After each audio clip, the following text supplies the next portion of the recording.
Sekarang ini Pak Jokowi kembali menempati posisi yang penting dalam dunia politik Indonesia. Oke. Sekarang Pak Jokowi sungguh-sungguh kembali berpolitik.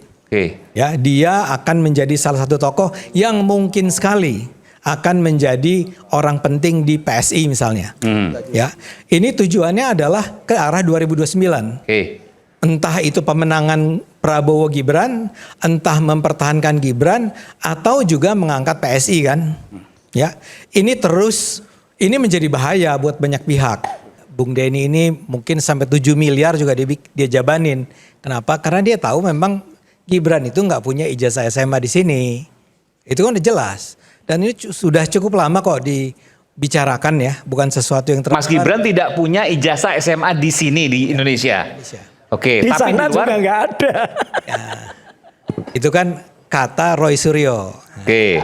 Ini kalau saya jurnalis tuh menurut Roy Suryo, yang namanya Gibran itu sekolahnya cuma sampai SMP kali ya, nggak tahu lah. Nah, jadi itu sebenarnya bukan sesuatu yang baru, tapi pintar Bung Denny, saya puji itu. Gara-gara itu rame orang membicarakannya kan. Walaupun kemudian tadi saya mendengar bahwa kelihatannya Bung Denny lebih jauh daripada sekedar bikin sebuah sayembara yang udah pasti nggak akan ada pemenangnya. Nggak akan ada apa Mas Ade? Nggak akan ada pemenangnya. Oke. Saya bisa aja jadi salah seorang penyumbang. Saya nyumbangnya 10 miliar deh. Mas Ade mau nyumbang 10 miliar? Enggak. Bersedia gitu misalnya? Ya nggak mungkin saya anti Gibran. Saya kan pro Gibran. Oke. Tapi kalau saya jadi seorang anti Gibran, saya bisa tuh nambahin 10 miliar. Saya berani. Karena? Ya karena udah pasti nggak ada pemenangnya. Maksudnya nggak ada pemenangnya berarti nggak ada. Nah itu gimana aja maksudnya? Ya kan Berarti saya nggak udah ada ijazah ya maksudnya? Iya, saya kan udah bilang Gibran itu nggak punya ijazah SMA di Indonesia karena emang dia tidak sekolah di Indonesia. Yang isi sayembaranya itu apa sih? Ijazah SMA di Indonesia atau gimana? Makanya ini kan teman-teman kan main kata-kata nih. Saya sudah jelaskan dalam banyak video. Kalau untuk publik ya ijazah SMA sederajat itu paling gampang dipahami. Tapi kan saya jelasin. Yang kita minta adalah dokumen-dokumen bukti surat keterangan penyetaraan itu mana. Ijazah di UTS, transkrip di UTS, raport di UTS. Ijazah yang menjadi dasar surat keterangan itu. Sehingga bisa dikatakan dia setara SMK. Itu yang kita minta. Udah dijelaskan berkali-kali. Oh yang tadi Mas Roy itu syarat-syaratnya tadi. Coba bisa diputarkan lagi tadi syarat-syarat tadi. Enggak. Saya kembali ya ke jawaban saya. Ya permainan kata-kata semacam ini sebagai langkah advokasi boleh lah. Tapi kita sama-sama tahu Mas Ade, yang saya maksud bukan itu. Yang kita maksud bukan itu. Persyaratannya yang ini. kita Ini mintakan di sayembara ini adalah bukti bahwa Mas Gibran memenuhi syarat SLTA sebagaimana yang diatur dalam Undang-Undang Pemilu. Ini Mas Denny ya? Atau sederajat. Ini. Coba. Persis. Oke, foto paspor adalah. Ketika ada surat keterangan yang menyatakan setara dengan SMK, dasar ijazah menyetarakan itu mana? Yang mana Mas ini? Sebentar. Yang mana? Surat izin belajar untuk WNA. Yang paling mudah. Yang paling mudah mana nih? Ijazah SMA-nya mana? Itu. Ijazah SM. Yang F. Ijazah diploma sertifikat. Itu yang paling mudah. Ijazah diploma sertifikat F. F itu kan yang dijadikan surat ini mengatakan di UTS Insert itu dia setara dengan sekolah menengah grade 12 kejuruan, ya kan? SMK maksudnya SMA nih. Ya, tapi untuk dia ada setara ini, dokumen-dokumen yang bisa menjadi setara kan paling gampang adalah ijazah. Berarti gampang ijazah UTS ini. Pendidikan grade 12-nya itu kalau di Australia yang mana gitu? Betul. Itu di ya. UTS terutama, karena ini kan jadi dasarnya UTS. Ya. Kan UTS yang dijadikan dasar. Itu yang. Kalau saya mohon izin, kalau saya mengatakan saya punya ijazah S2, S3, saya tunjukkan kemarin ijazah S2 saya. Ini loh, ini SK penyetaraannya, ini ijazah S2 saya. Ini SK penyetaraan S3 saya, ini ijazah S3 saya. Sekarang Gibran punya SK penyetaraan, ijazahnya mana? Itu loh. Sesimpel itu. Ijazah yang disetarakan mana? Kenapa jadi sulit? Boleh kenapa saya yang S1 bicara? Mudah? Kenapa yang S1 ditunjukkan waktu wali kota Solo? Yang penyetaraan SMK Gaib bin Raib. Izin nambah ya, kebetulan kan saya yang gugat Boleh nih. nggak saya bicara dulu? Oh boleh, boleh. Ya. Nanti saya berikan kesempatan Bu Mercy. Ya, Silakan. jadi tadi penjelasan saya baru setengah. Saya bilang sayembaranya nggak akan ada yang menang. Nggak mungkin ada orang sampai mencari-cari yang Anda bicarakan barusan. Pertanyaan Anda dulu di awal adalah tunjukkan ijazah SMA Gibran. Enggak, ijazah SMA Gibran. Oke. Nah, Oke, enggak. sekarang Anda mengatakan bahwa Suraya juga mengatakan bahwa ini ada yang aneh nih, ya. Buat saya, ya ini udah bukan urusan kami. Ini yang mengambil keputusannya adalah Kementerian Pendidikan dan Kebudayaan, Dirjen Pendidikan Dasar dan Menengah, bukan kami. Ya, sekarang kalau Anda ngotot bahwa ini penipuan, Anda laporkan atau Anda tampilkanlah, ya Anda nih, saya bicara Anda, tampilkanlah orang yang namanya Eko, siapa itu? Yang Sesdijen tadi. Yang Sesdijen tadi. Oke. Kalau perlu iNews undang Eko ke sini supaya Eko bisa menjelaskan. Kalau ini tuh bahasa kita tuh adalah according to Denny, according to Roy, ini bohong nih. Ya saya akan bilang, saya nggak tahu bohong atau enggaknya. Saya nggak akan bela, tapi saya juga tidak akan mengatakan saya setuju dengan Denny dan Roy. Itu bukan urusan kami kok. Kalau ini sampai ada penipuan. Bahkan saya nggak tahu itu bisa jadi perkara hukum nggak nih? Bisa. Anda menuduh bahwa terjadi manipulasi dalam surat ini. Tapi kalau sekarang Anda mengulang-ulang, ini ceritanya udah panjang banget, berulang-ulang Anda sampaikan, kita akan bilang, ya ini lagi. Ya tolong sampaikan kepada kami secara impresif bahwa ini semua menurut Denny Indrayana dan Roy Suryo adalah kebohongan. Tidak pernah mungkin Gibran itu memperoleh surat keterangan penyetaraan. Dia pasti ada yang bohong nih di sini. Yang bohongnya belum tentu Gibran, tapi ada mafianya nih. Ada yang licik, ada yang jahat. Siapa? Ya silahkan dicari. Saya pikir sebenarnya mekanismenya tidak perlu serumit itu, Bung Ade. Kenapa tidak boleh serumit itu? Harus serumit itu. Karena hukum Gibran itu tunjukkan selesai. karena hukum itu dibuat rumit oleh prosedur-prosedur yang justru membuat Kenapa enggak? kita sebentar. Apa yang Izin. rumit? Apa yang rumit? Sebentar, izinkan saya bicara. Sederhana kan? Saya tadi sudah berulang kali mengatakan, sayembara ini tidak perlu sampai lebih dari 2 minggu kalau Mas Gibran melakukan apa yang dilakukan dengan ijazah S1. Ngapain Sebentar. Gibran harus ke Anda menunjukkan Sebentar. Pak Denny, inilah tanda kelulusan saya. Tolonglah Pak Denny, jangan serang terus kami ini. Enggak, Anda mau objektif nih. Publik semua tahu, benar nggak sih? Baik, Gibran saya jelaskan pernah ya. kuliah, Saya pernah jelaskan lulus. Buktikan. Saya jelaskan. Satu, ada yang namanya sikap konsisten. Ketika menunjukkan ijazah S1 tanpa melalui prosedur yang rumit, bin sulit, berkelit-kelit, itu juga sikap yang sebaiknya konsisten, istiqomah dilakukan untuk bukti SLTA. Saya sedang berharap Mas Gibran bisa konsisten. Kalau Mas Ade menunjukkan dia tidak mau konsisten, silakan. Yang kedua, Mas, dalam hukum itu ada yang namanya petunjuk. Kita sudah melihat, orang pasti bilang, kenapa putusan 90? Putusan 90 menunjukkan hukum bisa diutak-atik. Putusan, tadi saya sudah jelaskan, peraturan KPU sudah menunjukkan pasal 18 ayat 3-nya itu dibuat sehingga tidak perlu menunjukkan bukti-bukti ini. Karena cukup menunjukkan S1. Padahal, ini saya masuk ke putusan Mahkamah Konstitusi. Putusan Mahkamah Konstitusinya mengatakan punya ijazah S1 bahkan S2 sekalipun di Pesawaran, di Nia Selatan, calon bupatinya dibatalkan karena SMA-nya tidak ada. Jadi semua mutlak maksud Anda? Jadi syarat SMA itu tidak gugur semerta-merta karena ada ijazah lebih tinggi. Itu peraturan KPU-nya bertentangan dengan undang-undang pemilu, bertentangan dengan putusan Mahkamah Konstitusi. Jadi ini sederhana. Kenapa jadi rumit? Kenapa jadi sulit? Di pengadilan itu bisa di tingkat pertama 6 bulan, nanti 3 tahun sampai dikasasi. Padahal bisa dengan 1 menit itu ditunjukkan, selesai masalah. Kalau tidak ditunjukkan, gitu loh. berarti ada apa dengan ijazah Itu kita? kesimpulan Anda. Jadi saya mau bilang begini. Saya bahkan kalau boleh menyaran kepada Mas Gibran itu tantangannya Denny Indrayana jangan didengerin. Nggak usah peduli.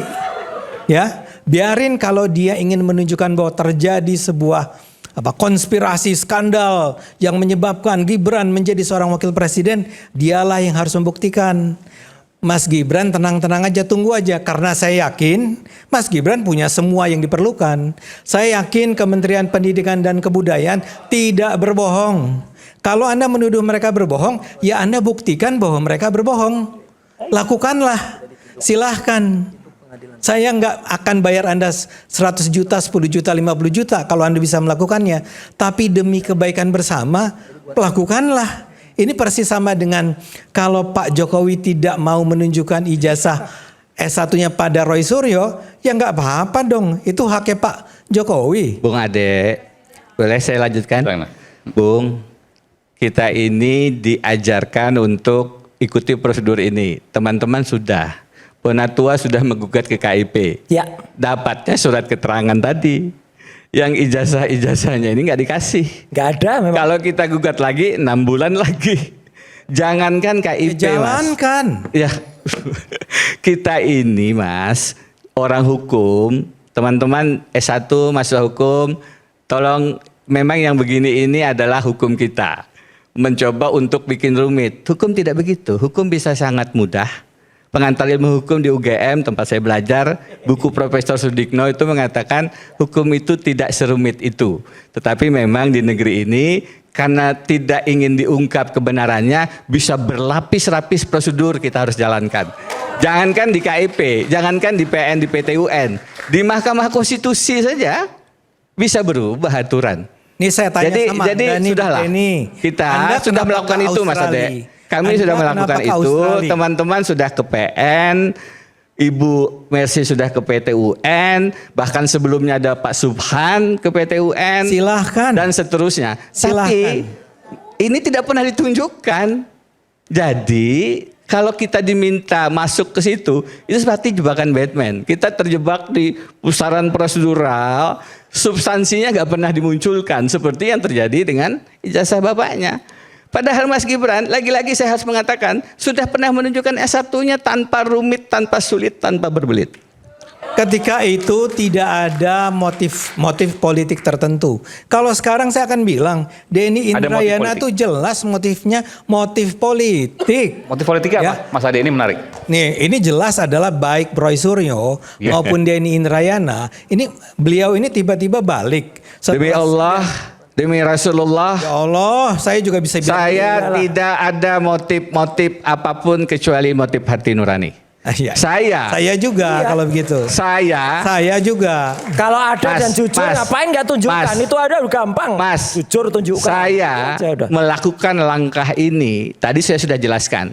Sejak sebelum putusan 90, setelah putusan 90, saya dengan begini ini berisiko, Mas. Ada risiko politik, Tahu. ada risiko kriminalisasi. Jelas. Saya tidak dibayar. Orang-orang yang di sebelah sana entah dapat bayaran berapa. Jadi tolonglah jangan bicara motif di depan saya. Loh, enggak Ini dong. adalah Saya ingin bicara. perjuangan menegakkan etika, moralitas, konstitusi bernegara. Oke, Titik. baik. Itu menurut Bung Denny. Saya ingin dengar saya dari tambahkan Mas Ade. sedikit, Pak Saiman. Apa nanti saya berikan kesempatan. Apa menurut Mas Ade motif dari Bung Denny Indrayana? Ini bicara jadi agak Oh, kita- panjang nih ya. Iya, oke, silakan. Dalam pandangan saya, apa yang terjadi saat ini adalah upaya secara serius untuk mendelegitimasi keluarga Pak Jokowi. Oke. Jokowinya, Gibrannya, Kaisangnya. Itu harus dihajar terus. Tujuan akhirnya adalah 2029. Ya, Anda ini sudah bertahun-tahun ada di Australia. Saya tanya tadi kenapa Sebentar, ini kita bicara dulu. Enggak, saya mau Tujuannya 2029. Bagaimana logikanya coba? Jadi gini, sekarang Kita bicara politik ya. Iya, nggak apa-apa. Sekarang ini Pak Jokowi kembali menempati posisi yang penting dalam dunia politik Indonesia. Oke. Sekarang Pak Jokowi sungguh-sungguh kembali berpolitik. Oke. Ya, dia akan menjadi salah satu tokoh yang mungkin sekali akan menjadi orang penting di PSI misalnya. Ya, ini tujuannya adalah ke arah 2029. Oke. Entah itu pemenangan Prabowo Gibran, entah mempertahankan Gibran, atau juga mengangkat PSI kan. Ya, ini menjadi bahaya buat banyak pihak.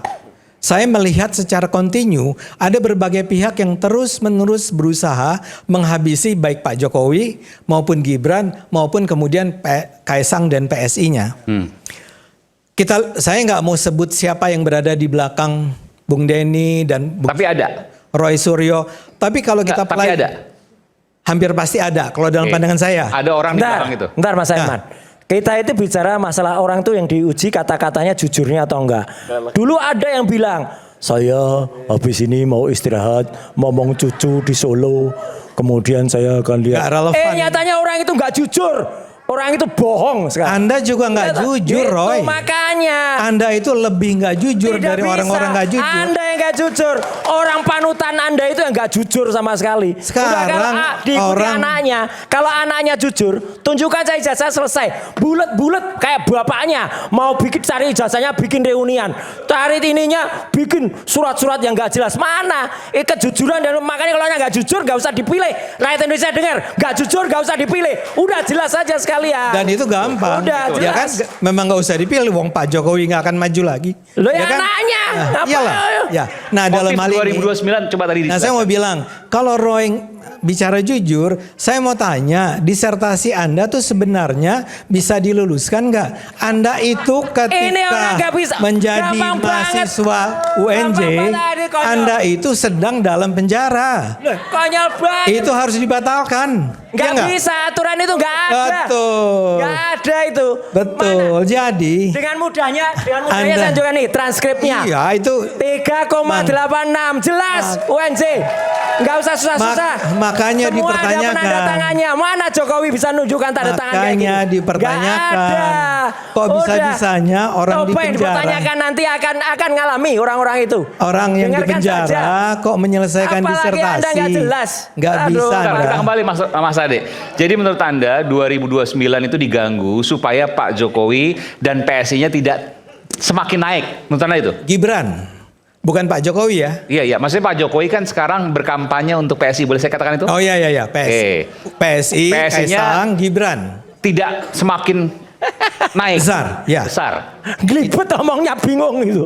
Gelibet. Nggak, dia agak bodoh, dia kurang ngerti.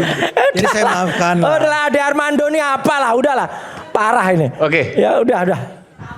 Sebentar, saya berikan kesempatan Bung Ruliani dulu ya. Silakan tadi mau sampaikan tadi. Nggak Iya. bisa ijazah SMA itu mutlak atau sederajat. Gak ada yang perlu dipersoalkan. Apa yang dipersoalkan? Kan ini semua sudah selesai. Ya kan? Kak, konstitusi kita ngomong konstitusi kita mau kita tegakkan segala macam. Putusan MK tidak ada mempersoalkan tentang tahapan pencalonan, bicara tentang masalah ijazah Gibran atau yang disetarakan dengan SMA. Gak ada. Kalau kita pakai ruang-ruang konstitusional tadi, pada saat itu diberikan kesempatan oleh KPU, semua partai politik peserta pemilu, masyarakat semuanya, tidak ada yang keberatan. Kalau kita mau tinjau langsung dari segi hukum administrasi pemerintahan, maka tindakan hukum tata usaha negara harus dianggap benar sampai dengan keputusan itu dicabut atau dibatalkan oleh pengadilan. Belum pernah ada sampai sekarang. Itu ada asasnya, presumptio justia causa. Bukan, tadi kan Anda katakan kalau tidak ada ijazah SMA bisa Yang disetarakan. Yang setarakan, bisa ijazah lain S1 misalnya, Ya. selama itu dilegalisir dan sah. Ya sekarang kan syaratnya aja kalau Betul ya, SMA, seperti itu ya? iya, Oke. dia tampilkan yang ada S1-nya saja. Itu kan nggak ada masalah. Ya. Sekalipun yang SMA itu sudah disetarakan, itu kan konstitusional, perintah undang-undang Oke. pemilu, Oke. pasal 227 huruf L. Ya, oleh karena itu kita jangan mengatakan bahwa konstitusi kita seolah-olah ada masalah. Nggak ada masalah hari ini. Ya, tidak ada masalah. Ya. Sekarang apa yang disampaikan tadi bahwa apa paman Gibran segala macam itu sudah dikembalikan harkat martabatnya seperti semula atas putusan pengadilan tata usaha negara. Kita hormati itu. Beliau itu adalah hakim karir 42 tahun dan pernah mendapat penghargaan sebagai aparat penegak hukum terbaik tahun 2022 oleh melanggar Menteri etika Hukum berat. Pak Yasona Lawli pada saat itu. Dan melanggar Jadi kita etika hormatilah berat. beliau dan itu terbukti sampai sekarang. Ini putusan pengadilan Tun loh. Justru Iya. yang mengatakan pertimbangan hukum itu ya adalah Profesor Jim Lila yang tidak tepat secara aturan dan etik. Dia melanggar etik. Oleh karena itu dibatalkan putusan MK Baik. ya dan dikembalikan harkat martabatnya yang mulia Pak Anwar Usman. Baik. Jadi itu biar clear ya, Mas Denny. Makasih. Yang clear juga dengan segala hormat juga secara pribadi ke Pak Anwar Usman, beliau tetap dikatakan melanggar etika berat. Dari mana Yang dasar lain, hukumnya? Mas, dari mana dasar izinkan saya hukumnya? bicara, Mas. Enggak, Anda kan orang hukum. Sebentar, Mas. Enggak, Anda kan orang hukum. Putusan pengadilan kalau sudah berkekuatan hukum tetap, itu artinya apa? Mas, Enggak, Anda jawab aja. Apa kalau artinya? beliau dikatakan tidak lagi melanggar, beliau jadi Enggak, ketua MK lagi. kalau orang sudah dikembalikan harkat martabatnya seperti semula dalam putusan pengadilan yang telah berkekuatan hukum tetap, itu artinya apa? Harkat martabatnya dikembalikan, mana tidak jadi ketua Lah, MK lagi? Itu dasarnya kan putusan MK. Nggak ada jadi ketua MK lagi. Putusan MK. Apakah menjadi ketua putusan MK lagi? MK sudah dikatakan tidak sesuai dalam penerbitannya. Apakah dijadikan sudah ketua menyimpang MK dengan lagi? peraturan Jawabannya? perundangan. Itu, Jawabannya jadi ketua clear. MK lagi nggak? Itu clear, ya. Ini bicara Pak Anwar Usman loh, Iya. ya. Soal dia sebagai ketua MK tidak diangkat. Saya katakan hari ini kalau kita membaca putusan MK, putusan PT UN, Ketua MK SK-nya sudah dibatalkan dan diperintahkan dicabut oleh putusan pengadilan Tun, Pak Suhartoyo. Itu amar putusannya loh. Jadi kalau mengeksekusi adalah amar putusan, ya. Amar putusan, amar ma'ruf nahi munkar. Amar itu yang dilaksanakan. Ini yang dilaksanakan adalah amar putusan. Oke. Jadi clear itu ya. Itu Ya, menandakan clear. bahwa putusan itu cacat Clear, hukum. clear Mas, saya nggak mau Ya. debat. Oke. Bahwasanya Ini soal beliau hukum tidak loh. jadi ketua MK Ya, lagi ini juga kan soal clear. hukum, ya kan? Ya, silakan. oke. Saya fokus ke inti masalahnya. Tadi ada argumen dari beliau, tadi dikonfirmasi oleh Mas Aiman, kalau ijazah SMA-nya atau SLTA tidak ada, cukup dengan menunjukkan S1. Putusan Mahkamah Konstitusi sudah saya jelaskan, ada dua yang mengatakan kalaupun punya ijazah jangankan S1, S2 itu Aris Sandi Dharma Putra, mohon izin Pak, saya jadikan contoh, mohon maaf, di Kabupaten Pesawaran, ini putusan tahun 2025. SMA-nya tidak ada, tidak terbukti punya SMA. Ada SKPI, surat keterangan penyetaraan ijazah. Dikeluarkan hampir sama seperti ini. Kementerian Pendidikan Budayaan Lampung. Dikeluarkan SKPI, Bang. SKPI-nya lulus SMA dan seterusnya. Begitu dipanggil kepala dinasnya di MK, oh tidak ada ijazahnya ternyata. Seperti ini. Oh tidak dicek ke temannya yang sekolah. SMA ini ya. SMA-nya. Oke. Akhirnya oleh MK bilang, oh ini tidak ada SMA-nya. Oh iya ini cacat Pak, kata kepala dinasnya waktu itu. Akhirnya ngaku memang cacat. Udah menjabat nih ya. Dibatalkan sebagai calon. Di Oh, MK calon, dibatalkan sebagai calon tahun 2000 kemarin, Pilkada 2024. Oke. Ada satu lagi di Nia Selatan. Ini tahun 2011, lebih lama. Calonnya Fuhu Wusa Laya. Mohon izin Pak. Saya kira fufu fafa. Bukan, ternyata Fahu Wusa Laya. Kabupaten Nia Selatan sama, gelarnya tidak hanya S1. Kalau Gibran nanti S1-nya dijelaskan sama Mas Roy. Ini S1 dan S2, SHMH juga. Sama persis putusan MK menguatkan KPU yang membatalkan pencalonan karena SMA-nya tidak ada. Jadi argumen, ada juga siapa itu orang yang mengatakan Mas Denny, kan ada ijazah S1, berarti dengan logikanya SMA-nya juga ada.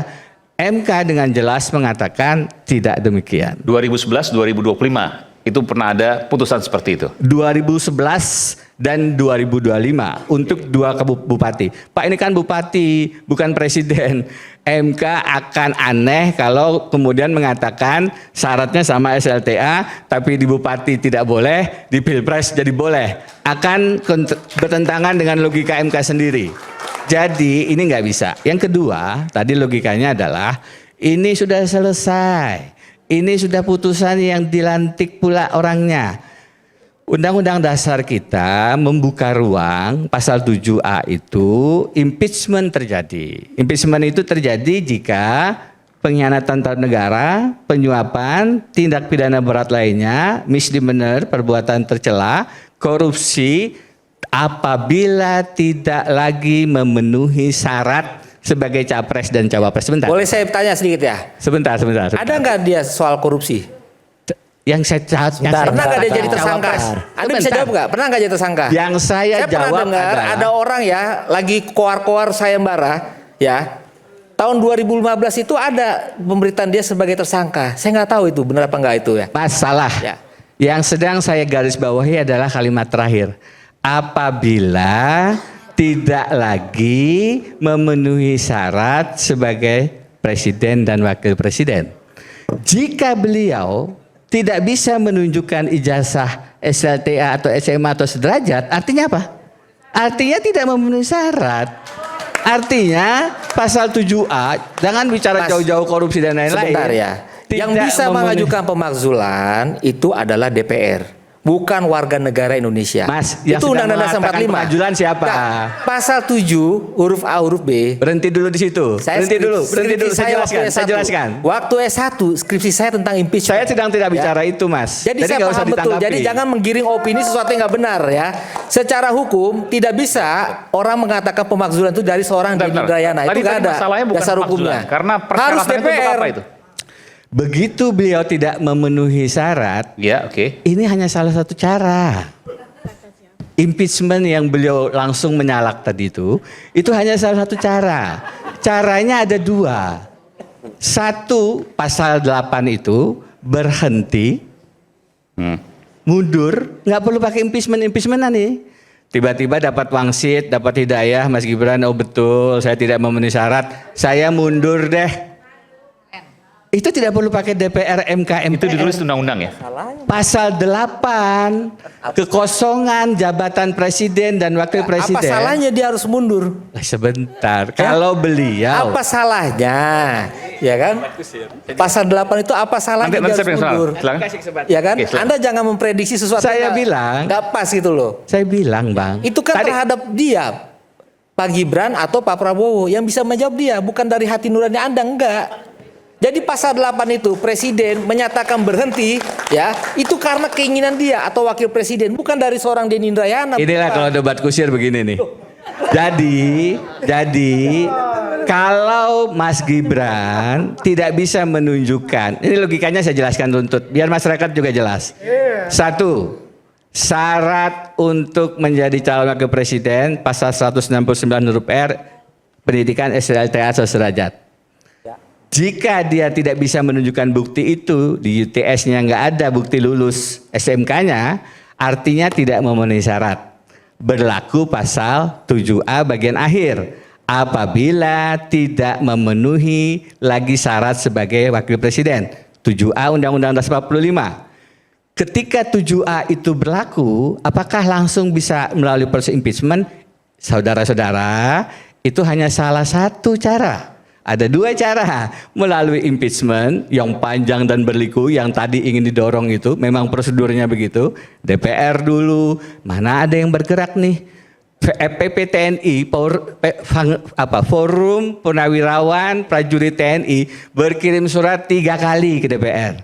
4 jenderal tanda tangan, nggak ada yang bergerak. Jadi itu memang forum yang dikunci secara politik. Itu yang mungkin sulit. Tapi yang kedua adalah berhenti. Pasal 8 itu kosong jabatan presiden dan wakil presiden karena 4 hal. Pertama, berhenti. Pertama mangkat, itu artinya meninggal dunia. Kedua, berhenti, artinya mundur atau mengundurkan diri. Yang ketiga, diberhentikan, ini baru impeachment yang melalui prosedur tadi. Yang keempat, tidak bisa melaksanakan kewajiban. Ya. Nah, yang kita bisa dorong bukan hanya melalui proses DPR yang bahkan jenderal-jenderal aja nggak ditanggapin, tidak dijawab suratnya, tetapi bisa lewat mundur. Dan ini contohnya ada, Mas Gibran kalau ingin punya derajat sama seperti Bung Hatta itu tahun 56 mengundurkan diri dari jabatan wakil presiden. Ada presidennya. Pak Harto itu mengundurkan diri 98. Ada presidennya. Tidak melalui proses impeachment.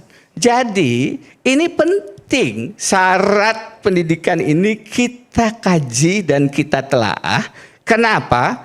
Kalau tidak bisa menunjukkan lulus di UTS insert dan berarti surat keterangannya itu surat keterangan yang problematik, maka dia tidak memenuhi syarat. Dan memang dua yang pilihannya, berhenti atau diberhentikan. Ya itu kan menurut seorang Denny Indrayana, bukan menurut hukum konstitusi kita, ya berdasarkan putusan pengadilan.